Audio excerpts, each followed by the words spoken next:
Então, como eu falei, tem pouca coisa muito bem, assim, como é que eu digo? Tem pouca coisa concatenada sobre insuficiência renal crônica, né? E o paciente com insuficiência renal crônica não tem muito o que fazer. Os cuidados de distúrbio eletrolítico, volemia, né? Por isso que a gente discutiu sobre a monitorização, né? Tão ou mais importante é aquele paciente que tem uma lesão renal crônica, uma insuficiência renal crônica não dialítica, porque aí você não pode se dar o luxo de ser descuidadoso com esse paciente para evoluir para uma insuficiência renal crônica dialítica, né? Então, a história da doença é a seguinte, né? Normalmente o paciente tem uma lesão, no caso do nosso é a cirurgia, é o perioperatório, é o sangramento, as várias coisas que acontecem no perioperatório. Ele evolui para uma doença renal aguda. E qual é a diferença entre doença renal aguda e doença renal crônica? É o tempo. Por definição, insuficiência renal crônica é quando todas as alterações relacionadas à doença duram mais do que 3 meses, ou 90 dias. E essa é a definição. Esse é umas diretrizes, o pessoal da Nefro fala muito nessas diretrizes, que é o CADIGO, né? É o Kidney Disease Improving Global Outcomes, né?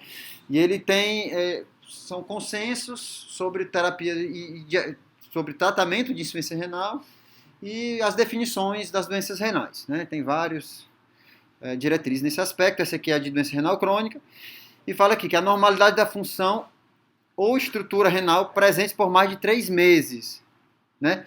Para a gente, o que importa aqui é isso aqui, né? Dificilmente a gente mede a albuminúria, a gente sabe que o paciente tem diurese ou não, mas a gente às vezes no pré-operatório imediato a gente não mediu a diurese dele, né? Então o que a gente tem é mesmo a taxa de filtração glomerular menor do que 60, tá bom?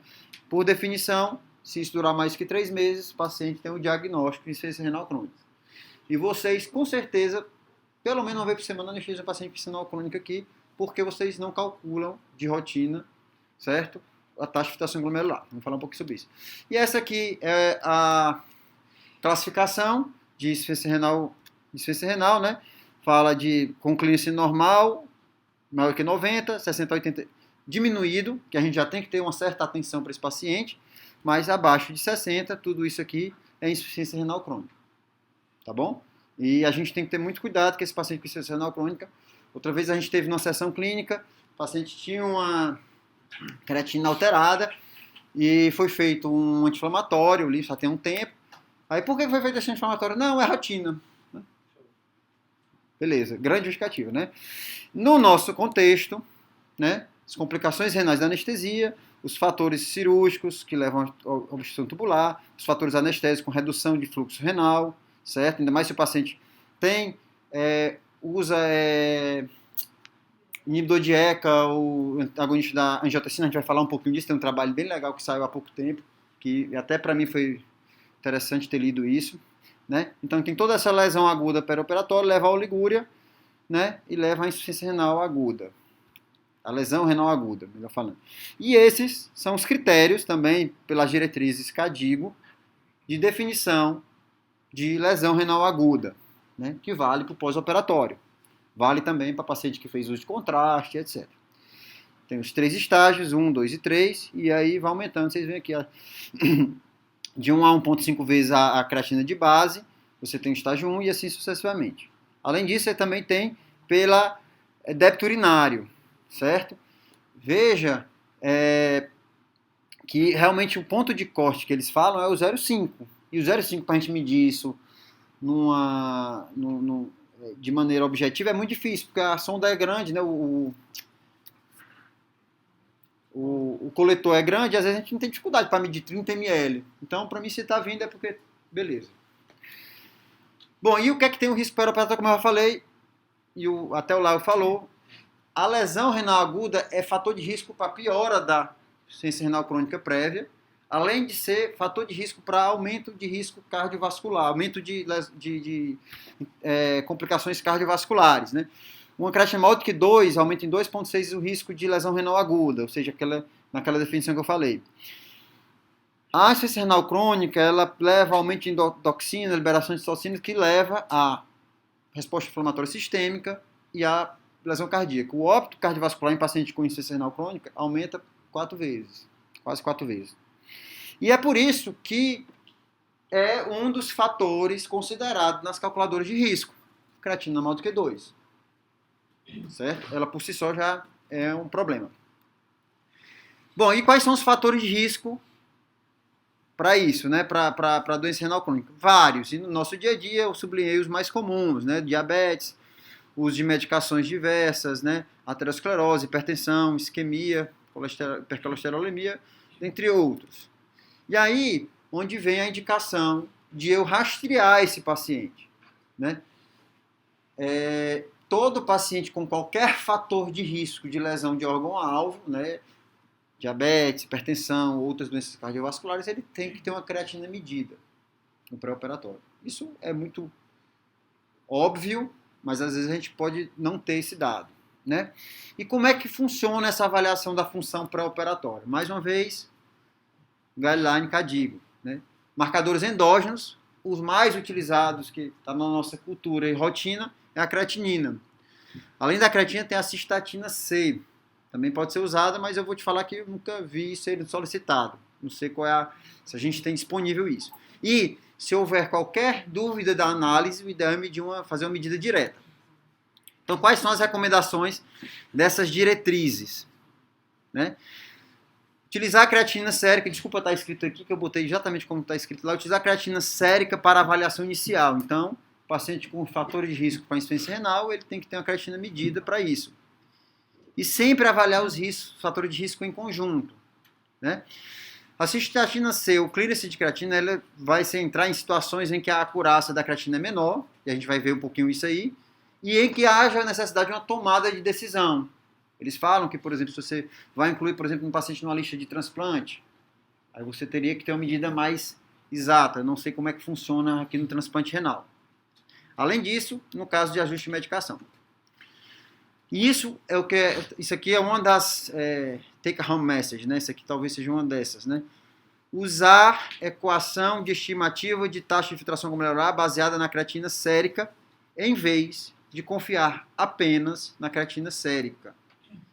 Rotina de vocês. Isso aqui, ó, todo mundo tem aplicativo de besterol doido, né? Assim, no celular. Cheio de aplicativo também para calcular índice de creatinina, taxa de filtração glomerular estimada. Não só pela aquela fórmula mais conhecida. Então, levem isso em rotina. Já peguei residente bom aqui e fala, não, o paciente tem função renal normal, rosinho de 30 kg, com 0,9 de creatina, 80 anos. Você calcular e dá quase dialítica. Dá quase menor do que 30.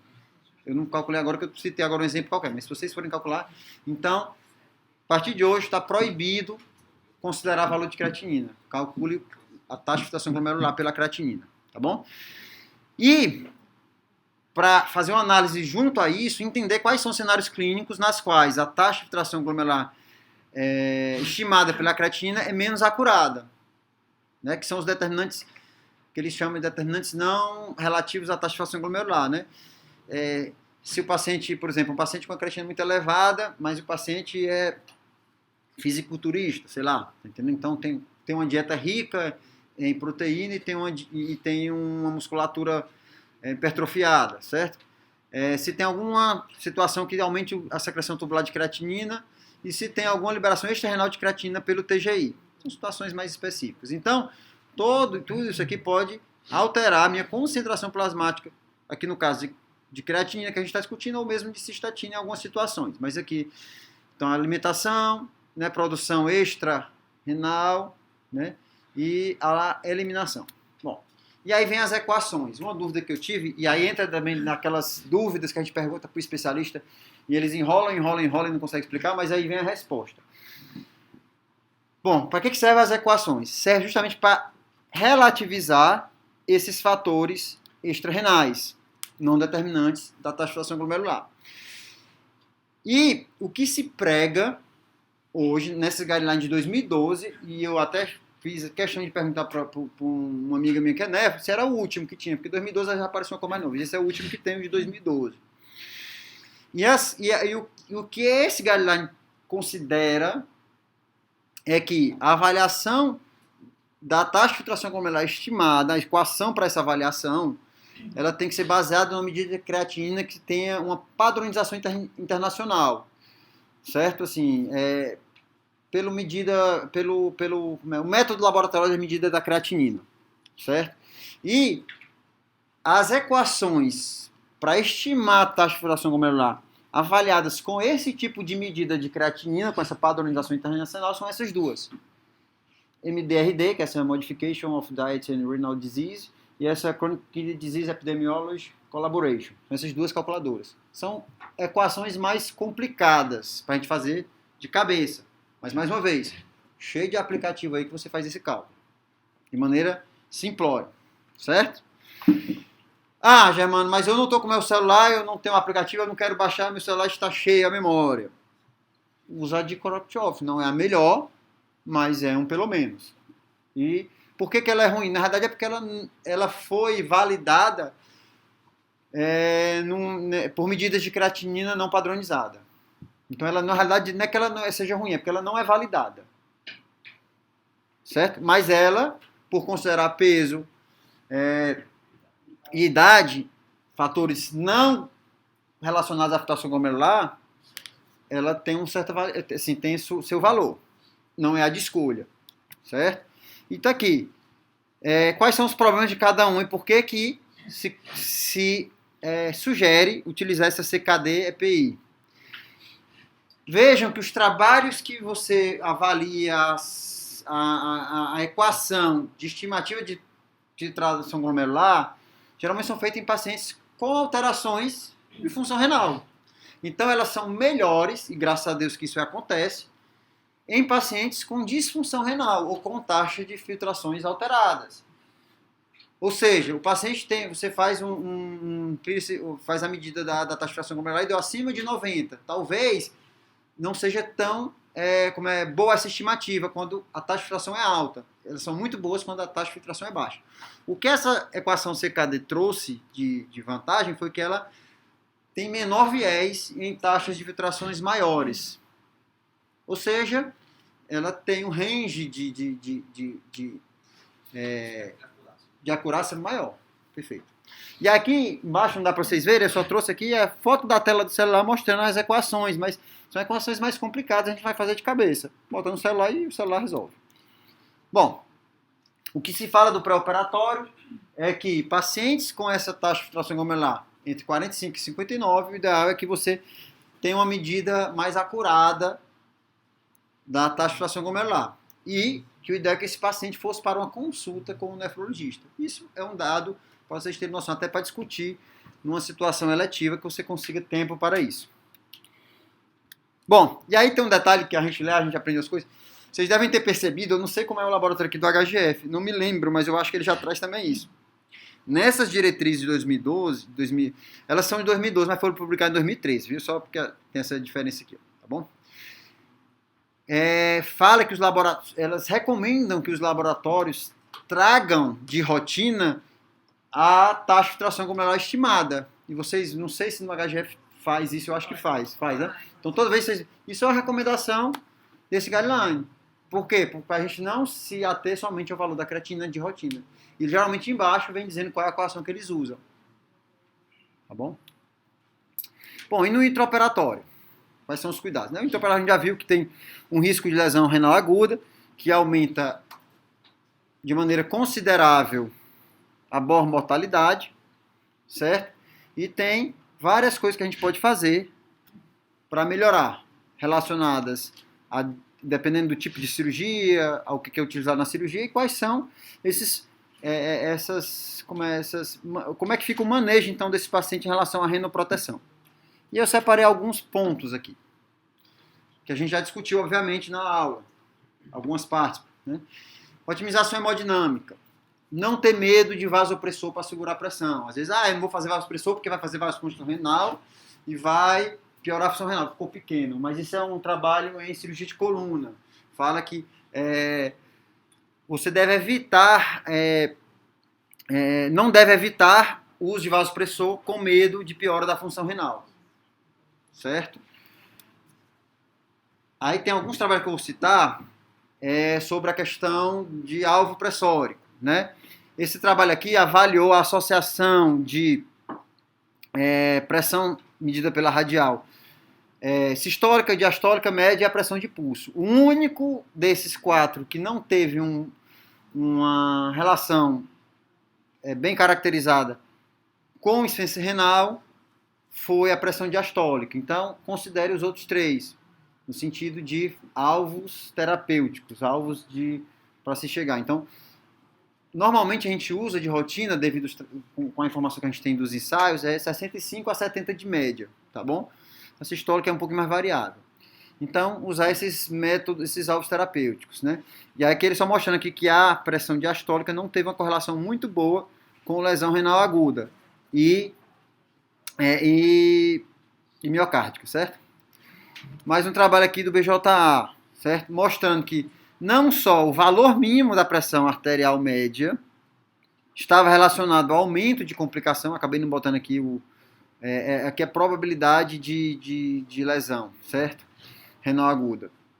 Mas, vejam só, o tempo dessa hipotensão. Então, eu lembro demais que a gente se preocupava muito pouco com a hipotensão de uma maneira geral, e principalmente com aquela hipotensão que fazia durante a indução. É rápido isso aqui. Mas os ensaios já mostram que 5 a 10 minutos de hipotensão já muda o prognóstico do paciente. Então, temos que ser cada vez mais agressivos com hipotensão. Mais uma vez, e aqui mostrando só que, aqui, probabilidade de lesão renal aguda. Acúmulo de tempo com hipotensão, certo? Com pressão arterial média mais baixa. Vejam que com 1 minuto é pouco, mas se você chega aqui, já em 3 minutos já aumenta, 5 minutos já aumenta muito a probabilidade de lesão renal, e com mais de 10 minutos aumenta ainda mais. Certo? Então temos que ser agressivos, né? É só 1 minutinho, não. Por isso, e aí entra mais uma vez, em situações de paciente de risco, que a gente tem que ter a pressão pulso a pulso para a gente poder diminuir esse tempo, é mais importante a gente ter uma pressão arterial invasiva. E aí, um trabalho antigo que eu vou citar, na realidade era para eu ter tirado, na verdade esqueçam um pouquinho o tema o título desse slide, mas nada, se atenham a isso aqui, a esse gráfico do lado. Esse trabalho é de 2007, tem 13 anos. Eu lembro que eu li isso na minha residência, eu achei esse trabalho muito legal, porque ele é baseado na fisiologia. E a fisiologia renal, os livros trazem isso, que abaixo, a autorregulação renal, que é semelhante à história do cérebro, né, que abaixo de uma pressão tal começa a cair perfusão renal. Essa pressão de queda de perfusão renal é 80. Certo? Isso em 2007 eu li isso, certo? E eu já ficava encucado. Pô, esse paciente era para tudo fazer insuficiência renal. E hoje a gente está vendo que isso é verdade. Que o risco aumenta muito de insuficiência renal pós-operatória. Por quê? Porque eu estou abaixo desse ponto de corte. Imagine que o paciente é hipertenso e essa regulação está desviada para a direita. Detalhe, especificamente nesse caso que eu falei do paciente hipertenso, o que é que os ensaios trazem? É difícil você fazer uma individualização do alvo da pressão. Porque o ideal era ter uma avaliação mais prolongada da pressão no pré-operatório. Porque aquela medida que o paciente entra na sala, ela é totalmente irreal, né? Porque o paciente está ansioso, porque ele vai se meter à cirurgia. Então, assim, a gente não pode considerar aquilo a pressão normal. O ideal é que na semana anterior o paciente fizesse várias medidas de pressão para a gente ter uma noção, para daí fazer a nosso alvo pressórico. Mas, como a gente está fazendo estudos, a gente avalia estudos populacionais, os estudos populacionais falam que o alvo pressórico acima de 65, 70 é o razoável, para diminuir o risco de lesão renal aguda e infarto, a gente considera esse alvo para a maioria dos pacientes. Mas lembre que isso aqui ainda tem a questão do paciente hipertenso crônico. Como lá eu falou, a queda da pressão leva à isquemia renal, mas o aumento da pressão também pode levar à esclerose. Então o ideal é uma hemodinâmica adequada. Como eu falei, então, o alvo para a hipertensão a gente não sabe. Os trabalhos populacionais trazem um alvo acima de 65, 70. E o inibidor de ECA eu vou falar um pouquinho mais para frente, mas até pouco tempo era era controverso, porque tinha a história do inibidor de ECA fazer uma hipotensão, levar a uma hipotensão de difícil controle. Certo? Mas a gente vai ver o que é que acontece aí, tá bom? Bom, falamos de pressão, GDT. Isso aqui é falando de GDT, insuficiência renal no pós-operatório. Os GDTs utilizados aqui foram volume sistólico, pré-carga e algum GDT indireto, tipo taxa de extração. Também mostrou uma redução de mais ou menos 25% do risco de lesão renal aguda em pacientes de alto risco. Desculpa, que é no geral. Paciente de alto risco foi para diminuir em torno de 28%. Tá bom? Esse aqui é o total, juntando com os de baixo risco. Então, vale a pena a gente monitorizar, principalmente nos pacientes de mais alto risco. Essa era a maior, tá bom? Mas a otimização de pressão arterial, lembrar do alvo de pressão pelo menos acima de 65 de média. Questionar se vale a pena individualizar o alvo dentro do que a gente tem na literatura. E a hipotensão, levar em consideração a magnitude e o tempo de hipotensão, tá bom? E também a monitorização do débito cardíaco pode ser usada e mostrou benefício nos pacientes de risco intermediário e alto. Tipo de anestesia, resumir aqui, só falar aqui rapidamente, aqui é um trabalho sobre aneurisma de aorta, comparou anestesia geral e peridural. Desculpa, é que eu estou vendo é o seguinte aqui, tipo de anestesia. Pronto. Então esse aqui é um trabalho que valeu anestesia para cirurgia de aneurisma de aorta abdominal, se eu não me engano, infrarrenal, tá bom? 1.400 pacientes, 1.540 pacientes, e mostrou uma redução, vou falar só da incidência renal, da incidência de pacientes com necessidade de diálise, em torno de 56%. Certo? Então, vale a pena fazer uma peridural analgésica para esse tipo de paciente.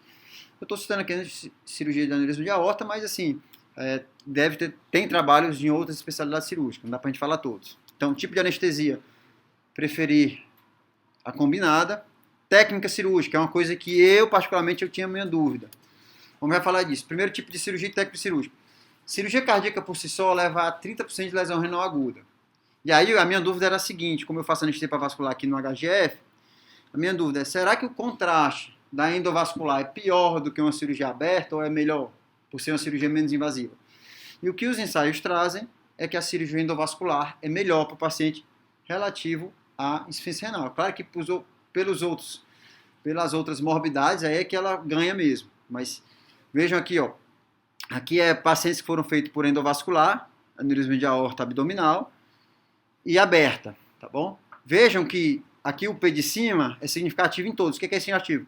É relativo ao inicial do grupo de pacientes. Claro, piorou a função glomerular nos dois tipos de cirurgia, mas a piora foi bem pior na cirurgia aberta. Por vários motivos, lesão inflamatória, trauma tecidual e etc. Tá bom? Então, vale a pena fazer por endovascular. Técnica. Aqui mostrando, então, a redução foi 41% a quantidade de pacientes que evoluíram para lesão renal aguda na cirurgia aberta e 13% na endovascular. Então, vale a pena fazer endovascular. Outros fatores relacionados até que os prolongadores da isquemia renal, se o clampeamento vai ser suprarrenal e etc, também piora, e hipotensão, como eu já falei anteriormente. A questão da circulação extracorpórea na cardíaca ainda é um pouco controverso, a piora da lesão da função renal devido à SEC. Tá bom? Manejo hídrico, é onde eu vou falar o que eu falei na aula um pouquinho. Lá nos vídeos de 2008, eu fui para um congresso brasileiro de anestesia e mostraram esse artigo, que para mim foi bem, marcante, né? Porque esse artigo é um artigo que fala da lesão, do glicocálise, primeira vez que eu tenho glicocálise dentro da anestesia e tal, e ele chega a essa conclusão, que o déficit extracelular após um jejum usual é baixo, ou seja, não precisaria repor, e a perda insensível é muito baixa, para cirurgias com baixa perda insensível 0,5 ml por quilo-hora, e para cirurgias abdominais maiores, abertas, 1 ml quilo-hora. Foi de onde eu saí de uma reposição gigante para quase não repor. Eu me assustei quando eu vi esse slide, tá bom? E aí, em 2018 saiu esse trabalho, acho que é o Relief o nome dele, o apelido dele, né? Falando de lesão renal, falando de vários desfechos, e de lesão renal, comparando fluidoterapia restritiva e liberal. Certo? Aí ele explica direitinho como é que é o algoritmo dele, o protocolo dele, mas o fato é que na terapia restritiva houve um aumento significativo de lesão renal aguda. A balança sempre pendendo para um lado e para o outro, né? Então chegamos no máximo do restritivo, em que a gente não repunha nada, e aí tivemos esse problema da lesão renal. E aí, Esse aqui eu acho que vale a pena ler e ler as referências que porventura vocês se interessarem. De 2019, do ano passado, do Anesthesiology. Balança pendendo. Eu vou ler só esse terceiro, tá bom? Procure, tem um alvo de uma fluidoterapia moderadamente liberal. Está tão pequeno aqui.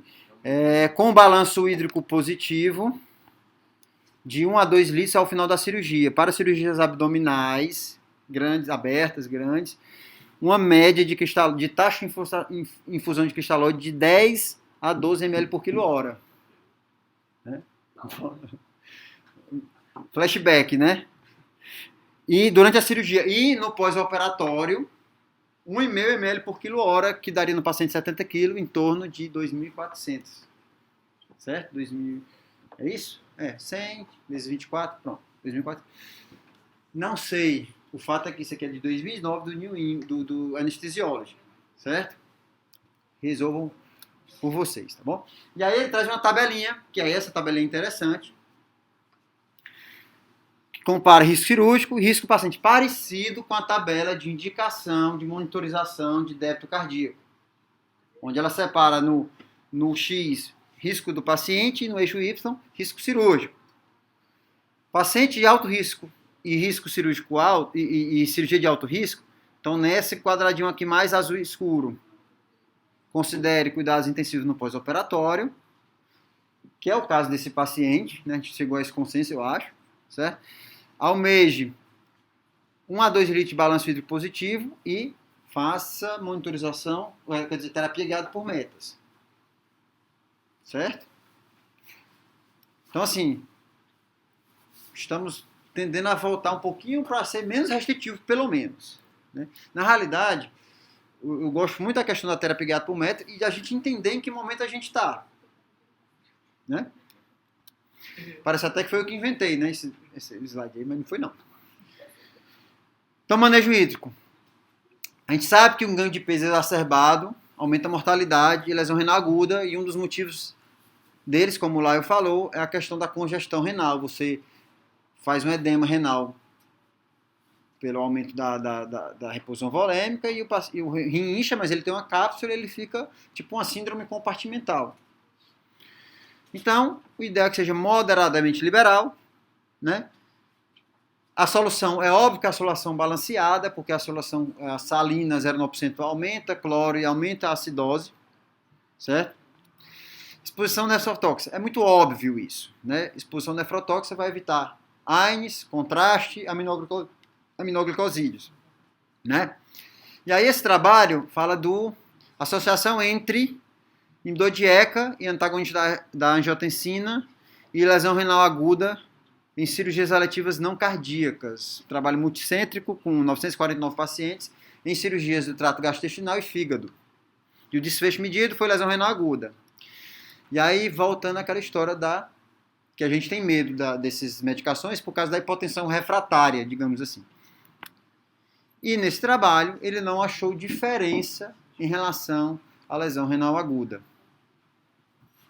Ou seja, você pode manter seu inibidor de ECA, seu antagonista da angiotensina, numa boa, porque relativo, pelo menos esse trabalho, à lesão renal aguda, ele não vai piorar. Claro, se você mantiver aqueles alvos pressóricos e etc. Então, exposição à droga nefrotóxica, AINES, aminoglicosídeo e contraste, sempre que possível minimizar a dose e manter um paciente euvolêmico. Tá bom? Então, você vai fazer cirurgia grande aorta, o cirurgião é super experiente, vou pegar nem a artéria, mas às vezes a artéria numa cirurgia dessa, endovascular, estou falando de endovascular, às vezes vale a pena até para você saber se ele responde, para você manter ele euvolêmico. Pelo menos. Né? Diuréticos, foi discutido também.